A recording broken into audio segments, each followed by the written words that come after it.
নমস্কাৰ ষ্টুডেণ্টছ, আজি মই সাধাৰণ গণিতৰ ত্ৰিকোণমিতিৰ পৰিচয় অধ্যায়টো আৰম্ভ কৰিবলৈ লৈছোঁ।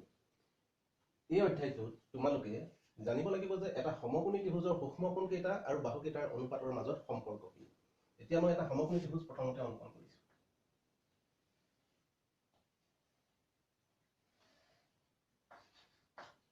এ বি চি এটা সমকোণী ত্ৰিভুজ যাৰ বি কোণটোৰ সমকোণ। বি কোণৰ সন্মুখত যিটো বাহু থাকে এই বাহুটোক আমি অতিভুজ বুলি কওঁ, সকলোৱে জানো। ইয়াক ইংৰাজীত হাইপটেনিউজ বুলি কয়, সেইকাৰণে এইচৰে নামকৰণ কৰিছো। এতিয়া এ আৰু চি এই দুটা সূক্ষ্মকোণ, এই চি সূক্ষ্মকোণটোৰ মাপ মই থিতা বুলি লিখিম। থিতা আন একো নহয়, গ্ৰীক বৰ্ণমালাৰ এটা বৰ্ণ। এনেকুৱা ধৰণৰ আলফা বিটা গামা আমি কিছুমান গ্ৰীক বৰ্ণমালাৰ বৰ্ণ গণিতত ব্যৱহাৰ কৰোঁ। থিতাৰ মানটো যিহেতু সূক্ষ্মকোণ, ই 0 ডিগ্ৰীতকৈ ডাঙৰ হ'ব আৰু 90 ডিগ্ৰীতকৈ সৰু হ'ব। এতিয়া থিতা কোণ সাপেক্ষে এ বি বাহুক থিতা কোণৰ বিপৰীতে যিহেতু আছে, এইটো দেখিছেনে, থিতা কোণৰ বিপৰীতে আছে, ইয়াক আমি পি ৰে নামকৰণ কৰিলো। পি পাৰপেণ্ডিকুলাৰ, আৰু এতিয়া আমি ইয়াক বিপৰীত বাহু বুলি জানো, বিপৰীত বাহু। আনহাতে থিতা কোণৰ লগত সংলগ্ন আন এটা বাহু আছে বি চি। বি চিক আমি বেছ বা বি ৰে নামকৰণ কৰো। ইয়াক এতিয়া আমি কি বুলি কম, সন্নিহিত বাহু। কি বুলি জানিম আমি, সন্নিহিত বাহু। এইটো অতিভুজ। এই সমকোণী ত্ৰিভুজৰ এই তিনিটা বাহু, যিটো কোণ কৈছো থিতা, থিতা কোণ সাপেক্ষে এইটো বিপৰীত বাহু হ'ল, আৰু এইটো হ'ল সন্নিহিত বাহু বি চি। এতিয়া মই আন এটা সমকোণী ত্ৰিভুজ অংকন কৰিছো।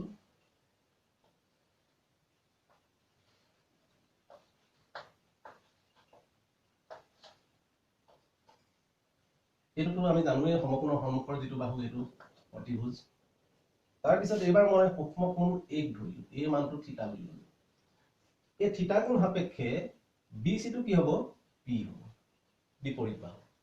তাৰপিছত থিতা কোণৰ লগত লাগি থকা এ বি বাহুটোক আমি কি বুলি ক'ম, তেতিয়া বি বুলি ক'ম।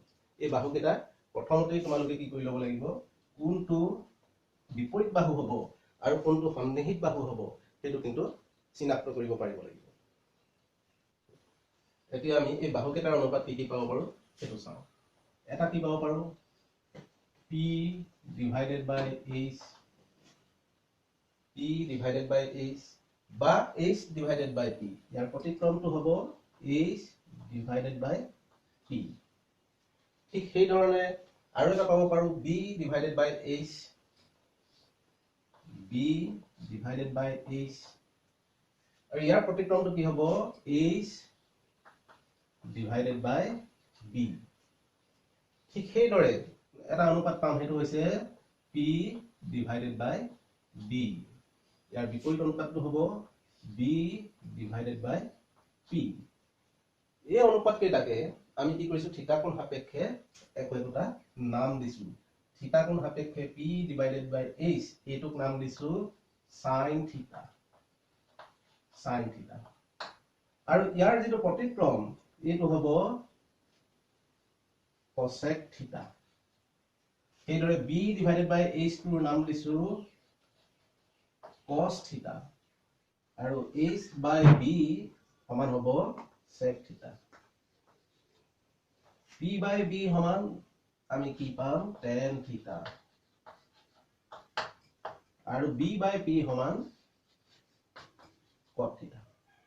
ইয়াত যিবোৰ আমি যে cos থিতা, tan থিতা, cot থিতা, sec থিতা, cosec থিতা এইবোৰ লিখিছো, এইবোৰ হৈছে একোটা সংক্ষিপ্ত ৰূপ। cosine of angle থিতাৰ সংক্ষিপ্ত ৰূপটোক আমি দিছো cos থিতা। ঠিক তেনেধৰণে tangent of angle থিতাৰ সংক্ষিপ্ত ৰূপটোক tan থিতা বুলি লিখিছো। এইকেইটাও সংক্ষিপ্ত ৰূপত লিখিছো। এইটো থিতাৰ ঠাইত কেতিয়াবা আমি sin c বুলি ক'ব পাৰো। থিতাটো যদি নিদিও তেতিয়াহ'লে এইটো এংগল c বুলি ক'ম, sin c, আৰু এই থিতাবোৰ তেতিয়া c হ'লহেঁতেন। কিন্তু যদি sin a হ'লহেঁতেন, sin a হোৱা হ'লে ইয়াত এতিয়া বাহুকেইটা P আৰু H, P কোণটো হৈ আছে C কোণ সাপেক্ষে P A B হৈ আছে, P ঠাইত আমি A B লিখিব পাৰো, আৰু H ৰ ঠাইত কি লিখিলোহেঁতেন, AC। দেখিছা, কিন্তু সাইন অফ এংগল এ হোৱা হলে কি হলতেন পি বাই এ চি হলতেন তাৰ ক্ষেত্ৰত এই কোণৰ ক্ষেত্ৰত এ বি চি বাহুটো পি হল আৰু এ চি বাহুটো এইচ হল এইকেইটা কিন্তু মনত ৰাখিব লাগিব কেতিয়াবা এই থিতাটো নিদি আমাৰ এংগল চি এংগল এ বুলিও দিব পাৰে এতিয়া মই এইকেইটা মোহাৰি দিছো মোহাৰি দিয়াৰ পিছত তোমালোকক এইটোহে ক'বলৈ বিচাৰিছো এই যে তিনিটা অনুপাত তোমালোকে কিন্তু মনত ৰাখিবই লাগিব তাৰ পিছত সহজতে ইয়াৰ বিপৰীত অনুপাত কিটা আমাৰ মনত থাকিব p by a sin theta b by a cos theta p by b tan theta তাৰ প্ৰতিক্ৰম কিটা কি হ'ব sin theta প্ৰতিক্ৰমটো cosec theta আমি এনেকৈ লিখিব পাৰো sin theta সমান 1 by cosec theta প্ৰতিক্ৰম বা cosec theta সমান 1 by sin theta হ'ব tan theta to cos theta প্ৰতিক্ৰম হৈ তাৰোপৰি tan theta সমান আমি লিখিব পাৰো tan theta সমান sin theta by cos theta লিখিব পাৰো তোমালোকে কিন্তু প্ৰথমতে এতিয়া এই তিনিটাৰ ত্ৰিকোণমিতিক অনুপাতৰ বিষয়ে মনত ৰাখিবই লাগিব sin theta সমান p by a cos theta সমান b by a tan theta সমান p by b তাৰ পিছত তোমালোকে sinৰ বিপৰীত ত্ৰিকোণমিতিক অনুপাতটো হৈছে cosec cosৰ বিপৰীতটো sec tanৰ বিপৰীতটো cos এইকেইটা মনত ৰাখিব লাগিব হ'ব এতিয়া আমি অনুশীলনী আমি অনুশীলনী 8.1 ৰ 3 নম্বৰ অংকটো কৰিবলৈ লৈছো দিয়া আছে যদি sin a সমান 3/4 তেন্তে cos a আৰু tan a উলিওৱা আমি সমাধান কৰিবৰ বাবে প্ৰথমতে আমি কি কৰিম এটা সমকোণী ত্ৰিভুজ অংকন কৰিম সমকোণী ত্ৰিভুজ অংকন কৰি লওঁ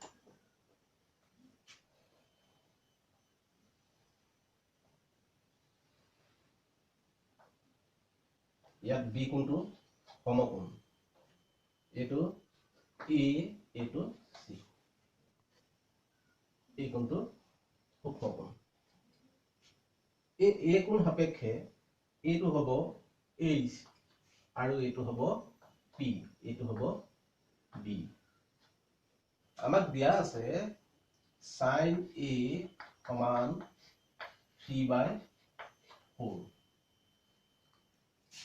এতিয়া আমি জানো যে a কোণৰ সাপেক্ষে bc to p আৰু ac to হৈছে h আকৌ আৰু এটা আমি আগতে শিকি আহিছো sin theta সমান p by h এতিয়া আমি দেখিলো a কোণ সাপেক্ষে p হৈছে bc আৰু h হৈছে ac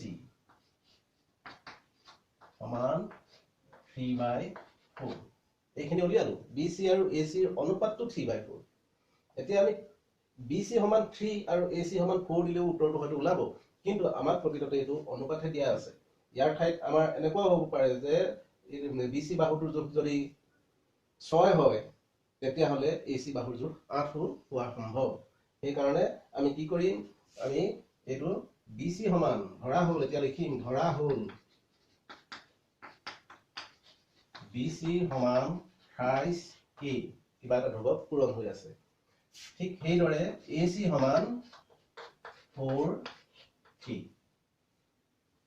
এতিয়া আমি এটা সমকোণী ত্ৰিভুজৰ পাইথাগোৰাছৰ সূত্ৰ প্ৰয়োগ কৰি কাৰ মান উলিয়াই ল'ব পাৰিম a b ৰ মানটো উলিয়াই ল'ব পাৰিম পাইথাগোৰাছৰ সূত্ৰ পৰা ত্ৰিভুজ abc ৰ পৰা আমি পাওঁ ab square plus bc square is equal to ac square এতিয়া আমি ab মানটো উলিয়াম ab স্কয়াৰটো এফালে ৰাখিলো এতিয়া কি হ'ব ac square minus bc square ab square সমান ac ৰ মানটো 4k minus bc ৰ মানটো 28k বহুৱাই দিম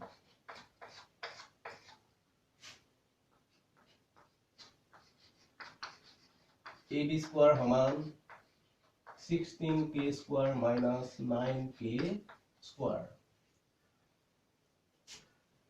মই ইসো মহাই লৈছো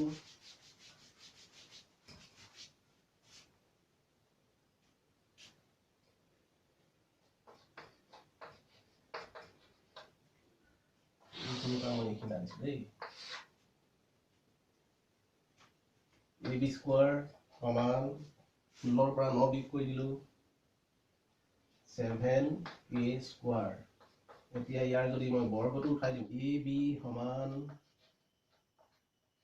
আমাৰ √7k স্কয়াৰ স্কয়াৰটো উঠাই দিলে এফালে প্লাস মাইনাস চিন বহে গৈ কিন্তু আমাৰ ইয়াত মাইনাসৰ প্ৰয়োজন নাই গতিকে প্লাস মাইনাস চিন মই দিয়া নাই গতিকে ab সমান 7 বৰ্গমূল উলিয়াব নোৱাৰিলো √7 8k স্কয়াৰ বৰ্গমূল কি এতিয়া আমি বাহু তিনিটাৰ যোগ গম পালো ab ৰ মান পালো ac ৰ মান পালো আৰু bc ৰ মান পালো আমাৰ উলিয়াব লাগে কি cos a আৰু tan a মই এইখিনি মোহাৰি দিছো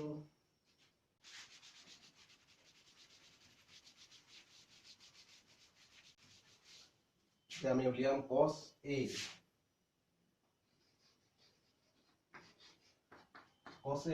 সমান আমি জানো b/h ইয়াত b কি ab আৰু h হৈছে ac ab ৰ মানটো উলিয়ালো √7k আৰু ac ৰ মানটো আমি ধৰি লৈছিলো 4k এতিয়া k কটাকটি কৰি দিলো এটো থাকিলে √7/4 তাৰ পিছত tan a সমান আমি জানো p/b ইয়াত p হৈছে bc আৰু b হৈছে ab মান কেটা বহুৱাই দিলো bc ৰ মান 28k আৰু ab ৰ মান হৈছে √7k k কটাকটি কৰি দিও কি পালো 3/√7 এটা এটো sin cos a ৰ মান আৰু এটো tan a ৰ মান কিন্তু ইয়াত আমাৰ তিনিটা ত্ৰিকোণমিতিক অনুপাত ইয়াত ওলাই আছে ইয়াৰ পিছত যদি এটোটো দিয়াই আছিল sin a ৰ মানটো বাকি পাঁচটা যদি ত্ৰিকোণমিতিক অনুপাতৰ মান উলিয়াবলৈ দিয়া থাকিলে হেতেন আমি জানো cos ৰ বিপৰীতটো sec a গতিকে sec a সমান ac/ab হলতেন আৰু শেষত পালোগে হেতেন 4/√7 ঠিক তেনে ধৰণে tan ৰ বিপৰীত ত্ৰিকোণমিতিক অনুপাতটো হৈছিল cot a ৰ মানটো আমি ab/bc লিখি √7/3 উলিয়াব পাৰিলো হেতেন কিন্তু আমাক এই দুটা উলিয়াবলৈ দিছিলে উত্তৰ আমাৰ এই দুটা